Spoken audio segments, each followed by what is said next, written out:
Hello friends, നാട് വിട്ട് നിൽക്കുമ്പോൾ നമുക്ക് ഒരുപാട് കാര്യങ്ങൾ നഷ്ടമായിരിക്കും അല്ലേ, ഭയങ്കരമായിട്ട് മിസ് ചെയ്യുന്ന കാര്യങ്ങൾ ഉണ്ടാവും അല്ലേ. അതിൽ കുറേ കാര്യങ്ങളാണ് എനിക്ക് നമ്മുടെ അമ്പലവും ഉത്സവവും തെയ്യവും അതുപോലെ തന്നെ നാട്ടിലെ കല്യാണങ്ങളും അതൊക്കെ കേട്ടാ വല്ലാണ്ട് മിസ് ചെയ്യുന്ന കാര്യങ്ങളാണ്. അതൊക്കെ ആ ഒരു കാലം തിരിച്ചു കിട്ടിയിരുന്നെങ്കിൽ എന്ന് ഒരുപാട് പ്രാവശ്യം ഞാൻ ആഗ്രഹിക്കാറുണ്ട്. അപ്പോൾ ഇന്ന് ഞാൻ അതിലത്തെ ഒരു കാര്യമാണ് കേട്ടോ ഉണ്ടാക്കാൻ വേണ്ടി പോകുന്നത്.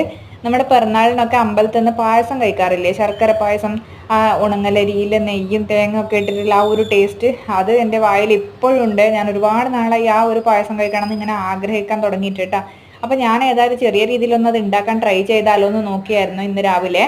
അപ്പോൾ ആ ഒരു ടേസ്റ്റ് കിട്ടുമെന്ന് അറിയില്ല, കാരണം ഇത് ഇവിടെ ഉണങ്ങലരി കിട്ടാനില്ല. അതുകൊണ്ട് ഞാൻ പച്ചരിയുടെ ഒരു ടൈപ്പാണ് എടുത്തിട്ടുള്ളത്.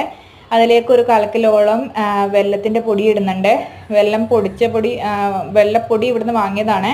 അപ്പോൾ അതിലോട്ട് ഒരു നുള്ളു ഉപ്പ് ഇട്ട് കൊടുക്കുന്നുണ്ട്. അതുപോലെ തന്നെ ഒരു അരമുറി തേങ്ങ ചിരകിയിട്ട് ഇട്ട് കൊടുക്കുന്നുണ്ട് കേട്ടോ. പിന്നെ അതിലോട്ട് ചേർക്കാൻ വേണ്ടി പോകുന്നത് നെയ്യാണ്. നല്ല നെയ്യുടെ ഒരു മണമൊക്കെയാണ് ആ പായസത്തിന് ഉണ്ടാവാറ്. അമ്പലത്തിൽ നിന്ന് നമ്മൾ ചൂടോടെ ഇങ്ങനെ പാത്രത്തിൽ വാങ്ങിയിട്ട് വരുമ്പോൾ ഉണ്ടാകുന്ന ആ ഒരു മണമില്ലേ, അത് എനിക്കിപ്പോഴും എൻ്റെ മൂക്കിലൊക്കെ ഉണ്ട് കേട്ടോ. അപ്പോൾ നല്ല ചൂട് ചൂട് പായസത്തിന് വാഴയിലൊക്കെ അടച്ചു വെച്ചിട്ടാണ് നമ്മൾ വീട്ടിലോട്ട് വരുന്നത്. ദൈവമേ, എനിക്ക് കൊതി വരുന്നു പറയുമ്പോൾ തന്നെ. അപ്പോൾ നെയ്യും തേങ്ങയും അരിയും വെല്ലവും ഒക്കെ നന്നായിട്ട് മിക്സ് ചെയ്തിട്ട് ഞാൻ കുക്കറിലാണ് കേട്ടോ വേവിക്കാൻ വേണ്ടി പോകുന്നത്. നാട്ടിൽ അമ്പലങ്ങളിലൊക്കെ നല്ല ഓട്ടുരുളിയിൽ നല്ല വിറകടുപ്പിലൊക്കെ വെച്ചിട്ടുണ്ടാകുന്ന ഒരു ടേസ്റ്റ് ഒരിക്കലും ഇതിന് കിട്ടൂല. എന്നാലും ഞാൻ ഒന്ന് ട്രൈ ചെയ്യുവാണ്. പിന്നെ ഇതിലോട്ട് വറവിലിടാൻ വേണ്ടിയിട്ട് ഞാനിതാ തേങ്ങ കൊത്ത് അതുപോലെ തന്നെ മുന്തിരിയാണ് എടുത്ത് വെച്ചിട്ടുള്ളത്. പിന്നെ ഞാൻ അതിൻ്റെ കൂടെ കഴിക്കാൻ വേണ്ടിയിട്ട് ചായയും കൂടി ഉണ്ടാക്കുന്നുണ്ട്. അപ്പോൾ ഇതാ സാധനം റെഡി ആയിട്ടുണ്ട്. കുക്കർ തുറന്ന് നോക്കുമ്പോൾ ഈ ഒരു സീനാണ് കേട്ടോ കണ്ടത്. നാട്ടിലെ വെല്ലത്തിൻ്റെ അത്ര കളറില്ല ഇവിടുത്തെ വെല്ലം.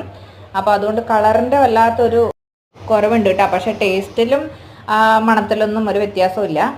അപ്പോൾ ഇതാ നല്ല നെയ്യിൽ മൊരിഞ്ഞ മുന്തിരിയും തേങ്ങാക്കൊത്തൊക്കെ ഇതിലോട്ട് ഞാൻ ചേർത്തിട്ടുണ്ട്. ഇതുപോലെ എന്തെങ്കിലും ഒരു ക്രേവിങ്സോ അല്ലെങ്കിൽ എന്തെങ്കിലും ഒരു നൊസ്റ്റാൾജിയോ ടേസ്റ്റോ ഒക്കെ നിങ്ങൾക്കും ഉണ്ടോയെന്ന് ഒന്ന് കമൻറ്റ് ചെയ്യണം കേട്ടോ. പ്രത്യേകിച്ച് നാടുവിട്ട് നിൽക്കുന്നവർക്കൊക്കെ ഇതുപോലെ എന്തെങ്കിലുമൊക്കെ ഉണ്ടാവുമായിരിക്കും അല്ലേ. വീഡിയോ ഇഷ്ടപ്പെട്ടെന്ന് വിശ്വസിക്കുന്നു.